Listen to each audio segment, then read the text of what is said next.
Alright guys, HyDra back again today. Hope you're all doing well and enjoying your day. So far, the CDL WZ Drama is officially back on the menu. Big drama, of course, happens on this every year at this point. And again, it's Drazah and Dashy versus Shifty, World Series of Warzone champion. This guy's been going off about these guys over the last couple of days. Dashy certainly gets his revenge, it seems, last night. Very much intrigued to your thoughts in the comments below. Hit the like button if you enjoy. Subscribe if you're new as always. I would greatly appreciate it. First of all, I wanted to mention a couple of things on regard to the CDL format. CleanX here was in Copenhagen yesterday, and I imagine he might be there again today for the major grand finals. Probably already happening, or I don't know, happening now, just concluded by the time this video is going live. So yeah, CS2, the major tournament, always a phenomenal one, and here he is in the Royal Arena in Copenhagen for that event yesterday. Now, it was actually 8 years ago since MLG hosted their CSGO major, which was a very legendary one, if you guys don't remember. Unfortunately, MLG no longer a thing, and as aBeZy says, man, I want to run that thing back again one day at Counter-Strike at Nationwide Arena. Free MLG, because MLG, bought out by Activision, is currently, it's just dead as a brand. It's so sad, really, that Activision bought this thing,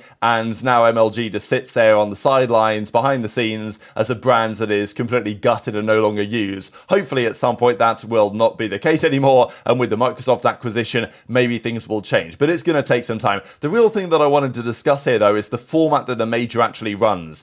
Now, we don't live in a world, unfortunately, where we have 16 CDL teams, but this is a Swiss system. If you guys aren't familiar with this format, the way that it works is you start with 16 teams. You can also do like 8, and maybe you can even work it out with 12 as well. I think it should be possible with maybe a couple of alterations, but the plan is that everyone starts at 0-0, and then you play your first game, and then if you win, you move to 1-0. If you lose, you move to 0-1, and then you play through the brackets to get to the 3-0 teams. They then qualify, so you play a minimum of 3 games and a maximum of 5 games, and then depending how you qualify, that of course gives you the advantages for the next rounds. So in this case, you start with 16 teams, 8 will go through, 8 will go home, and this is how you get to that point. Now, this is tried as well, I think, in Valorant, where they did it with 8 teams, which was not as good. This is, to me, one of the best brackets and formats you can possibly come up with, because every game matters here. Like, you're either moving to 1-0, you're moving to 0-1, and it's just sensational. If people have watched this, I think they're doing it in Rocket League as well, and they draw the games for the next round based on, you can either just randomize it, or they use like a buckle system, I believe, in Counter-Strike, which determines based on ratings and seedings and stuff like this, which team you'll play next. And I'd just love to see a world at some point where the qualification stages for the majors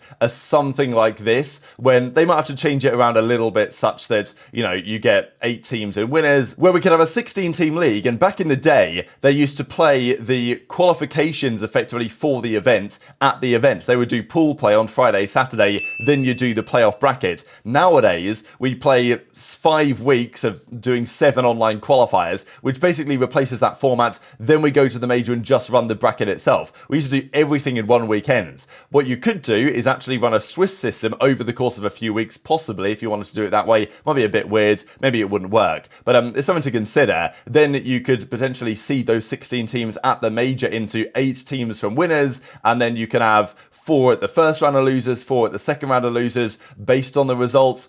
I don't know, I think this format is too good not to at least be considered as and when the CDL moves into its next stage, or its final stage, as it will at some point. Now, I've talked about MapSet as well over the last few days. Did want to mention this. So, Invasion Hardpoint, Subbase Hardpoint, Invasion Control are probably the maps most likely to depart from the MapSet as it presently stands.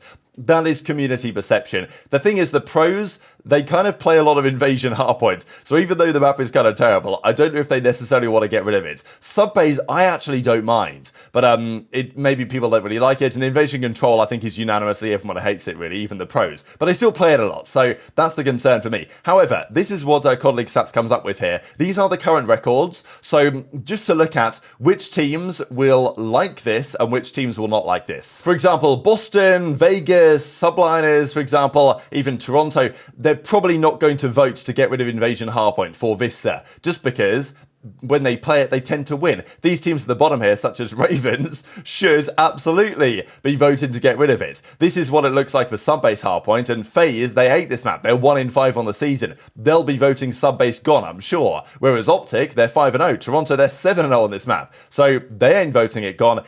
Probably. This is just how it goes, you know. Maybe OpTic and Toronto, they just love Vista. They want it in at all costs. Maybe that's true. This is Invasion Control as well. Surge, they ain't great on this one. Neither are Boston. But FaZe tend to do really well here. They're 9-3 on the season. So that's the thing.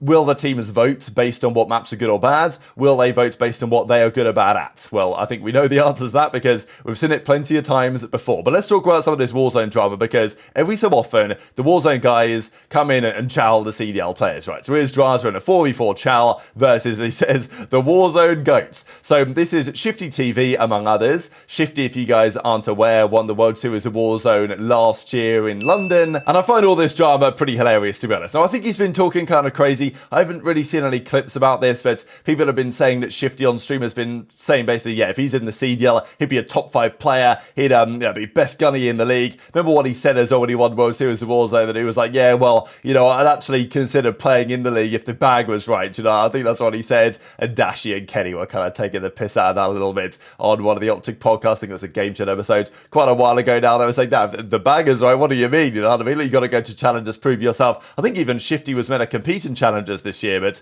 I don't know if that actually happened in the end. Maybe the bag wasn't right, I suppose. So yeah, as Drazah says, appreciate that 200, by the way, because they played on the first day, and I think Shifty took a couple of victories, but then Draz came back, maybe with the Avengers, I don't know, and took that money right back. And even later, well, actually tonight, a couple of hours ago, as I'm recording this video, there was Dashy played a challenge against these guys as well, and there were a few rather entertaining moments. They're both mid.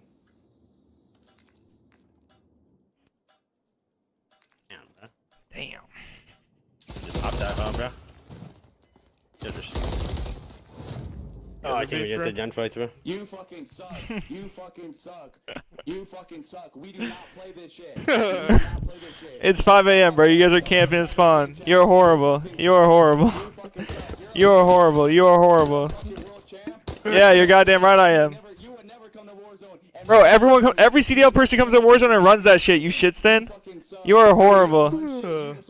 Yo, play me for 500. Play me for 500. 1,000. Let's make 1,000 right now. 1,000. 1,000. Yeah. Yeah, they got so much dough, bro. Holy shit. Play me for 1,000 right now. Good boy. Good boy. Good boy. Good boy. Good boy. Bro, you care too much. You're horrible. You are horrible. No one cares a 5 a.m. 3v3 chat, bro. No one cares. I don't even know where the fuck I killed you. I don't know who call out. I don't play this shit. Get the fuck out of here. Yo, play me for 1,000, bro. Tell Case on, loan me my money. Tell Case on, loan me my money. Hey, you can have that 100, bro. I'll play you jobs on shipment. Yeah, bro. Shipment 1v1s, bro. You are horrible. You are horrible. And that's indeed. I just beat you. That's indeed. Okay, play me when I actually have to try. I can't try for 100. I would never tell you to come play me Warzone because it would be a fucking massacre. Yeah, bro. You're real goated, man. You're real goated, man. Look how much you care for this. Look how much you care for this. Alright, bro. For that dub. This guy cares so much for that shit, bro. He cares so much. Motherfuckers just shoot at bots all day and think they can tell me like that. Motherfuckers are shooting dads. Thinking. Motherfuckers make a living off shooting dads and think they're like, yo. Actually, I might have all your kills. Nothing wrong with that, David.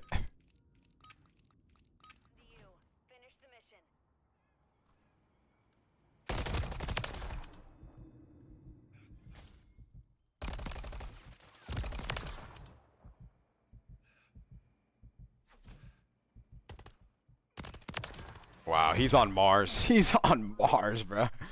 These guys love lurking.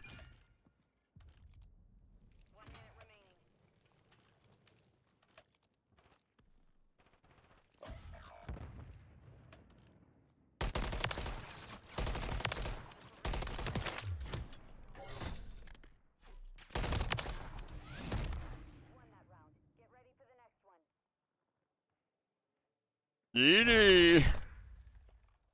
I think they're done after this. So I find it funny why people get so animated over this type of stuff. Because at the end of the day, it's a search and destroy chal. People like in the replies as well saying, damn, you only beat him 6-5. Like if this was on Warzone, they'd be going crazy type things. Of course, here comes Drazah with a couple of screenshots that I'll show on the screen from the one that they did eventually win. And what Dashy had to say as well, I thought was pretty hilarious as well on the way that these guys play the game compared to what the pros are doing. But you know, search and destroy chals don't mean that much. Like, anyone can play an S&D chal, you put some money on the line.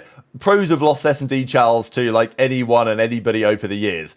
Just winning an S&D chal off a pro doesn't mean you're all of a sudden a pro-level caliber player. It's a very different story beating someone in S&D chal and then actually joining the league and doing what it takes to perform at that type of a level. But sometimes these guys seem to think, oh, you win a chal and all of a sudden you're business, you deserve that spot straight into the pro league going forwards. So obviously Drazah's going to be talking trash. We got the same thing as well with Dashy as we just saw, and we had some interesting back and forths here, like what CDL pros ran Warzone. And to be fair, a lot of the top Warzone guys were, you know, Tommy rated former pro players effectively, as we've seen before. The results of that Dashy chal as well, I believe, looked like this. They played 3 maps. They won the Karachi, they won the high rise 6-2, or they lost the Karachi 6-5. They won the high rise 6-2. We saw the clips from. Then I think, yeah, the invasion round 11. And also, it was a cheesy series in the sense that there was snaking going down. There was sound equalization being thrown on, right? It's these type of things that mean that these matches don't really mean that much, but also,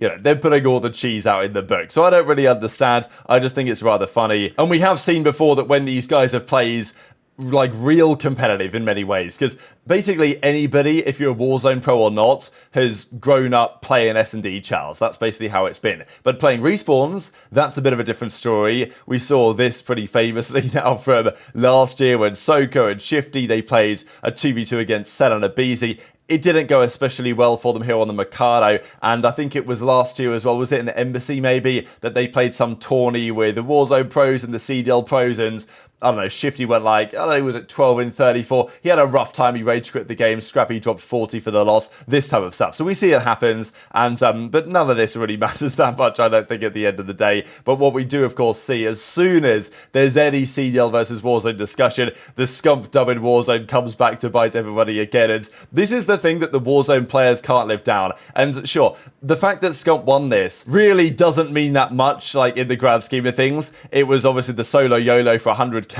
and the fact that Scump just hopped in there, having the Warzone guys knew the meta, he basically just hopped in there and played and won the entire thing. And the amount of randomness involved in here is incredible, and this doesn't prove really much at all, but it's just what it looks like on the surface is that, wow, Scump just dropped in there and smoked all of you guys. And it's going to be, like, impossible for the Warzone team to ever live this down in many respects, even if the clip itself doesn't mean much, and even Scump admitted that. But very much intrigued to your thoughts on all this stuff in the comment section below. Just wanted to mention on this day, yesterday in 2014, Complexity won the COD World Championship. You might be thinking, it's March, you know what I mean? Like, what's going on here? But that's because back in the day, the World Championship used to be run in March because basically, right, they would release the second DLC of the season during this time, so it was the perfect marketing opportunity to drop that alongside the World Championship. It was at Black Ops 3 it took until 2016 when the World Championship actually moved to the end of the season. And these, by the way, are the top 10 Champs Grand Finals KDs, because Aches had a 1.32 in the finals there, which was the highest Grand Finals KD for 9 years, until last year Kismet and Skyz both took the record by slamming Scrappy and the Toronto boys straight out of the park. So very much enjoyed your thoughts in the comments. Hit the like button if you enjoyed. Subscribe if you're new. Take care. And I'll see you next time. I've left. You wanna wrap back? You wanna wrap back? He's back AC, back AC.